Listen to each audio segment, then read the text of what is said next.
Well, Strange New Worlds is still cruising along.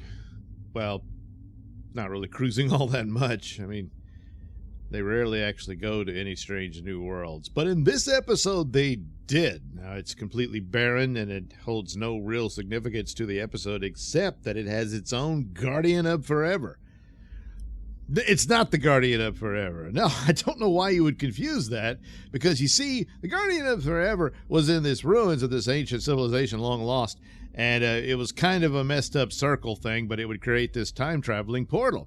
On here, it's a planet whose, for some reasons unknown, the civilization is long gone and you're in the ruins of it, but there's this contraption that creates a time-traveling portal, but it has two circles intertwined, and it's still relatively intact. So anyway, but it was on record, according to Boimler and the crew from Lower Decks. It begins with the cartoon, you know, and they're finding this thing and saying, "Oh, this is what Captain Pike discovered," because, you know, Boimler's he's a Trekkie. It's all, well, stupid shenanigans, and an accident happens and he gets sucked back in time, and lo and behold, now he's in the real world. And oh my god, it's Captain Pike, oh, you know, and all that stuff, because that's the gag with that character. It's not worth 2 seconds, but it's lasted for, what are they, in their second season or third? I don't know, because apparently, you know, the cartoon does have a following of some sort. So, yeah. But anyway, that's the deal. And then it's several attempts at comedy that fall flat. Doesn't really work. And yeah, it doesn't matter. And then, of course, at the end, the Enterprise crew is put into cartoon form, because they all get high. Yeah. Which, I guess, explains the Lower Decks universe. Which, again, in order for this to work, keep coming to this, you think they would solve when they admitted, okay, yeah, this isn't the original Pike, this is an alternate timeline Pike. Which, okay, fine, that's nice that you finally admitted it, because it's so blatantly obvious. It doesn't explain everything, you know? It really doesn't, but too lazy to figure that out. But the problem is, granted, I've only seen a handful of the Lower Decks episodes, but they appear to be in the Next Generation era, a little bit down the road from it, you know. But Riker showed up and stuff like that. This is that alternate universe Riker in Next Generation?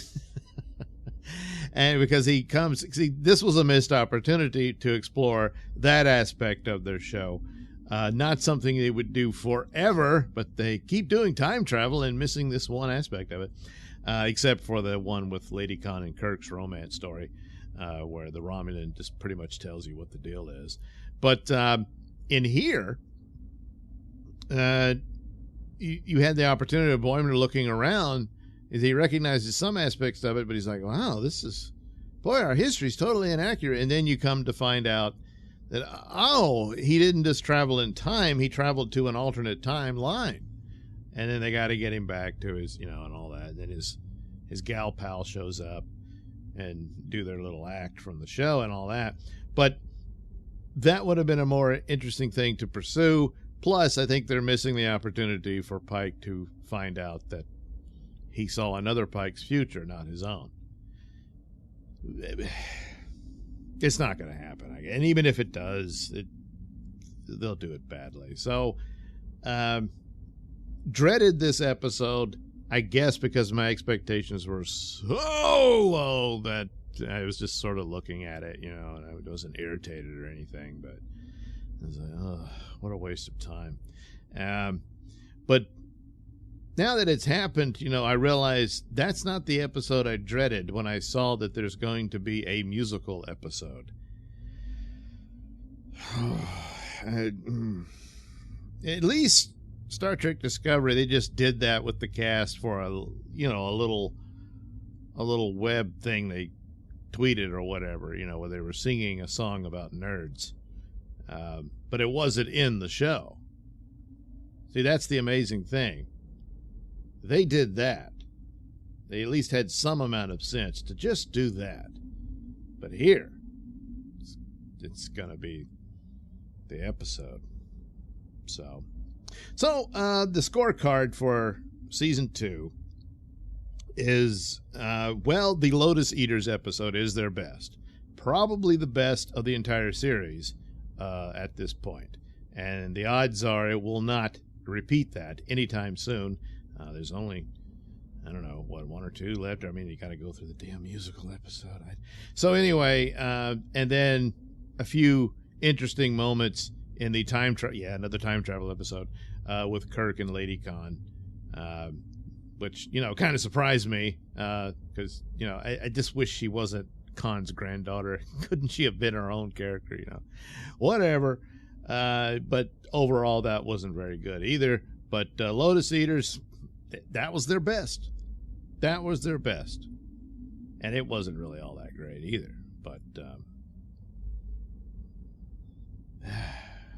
But yeah, it's like, well, if I could just get through the cartoon episode.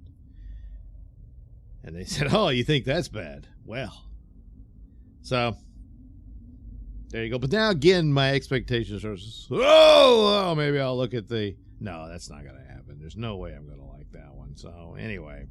Yeah, I'm thinking Lotus Eaters, and that's it.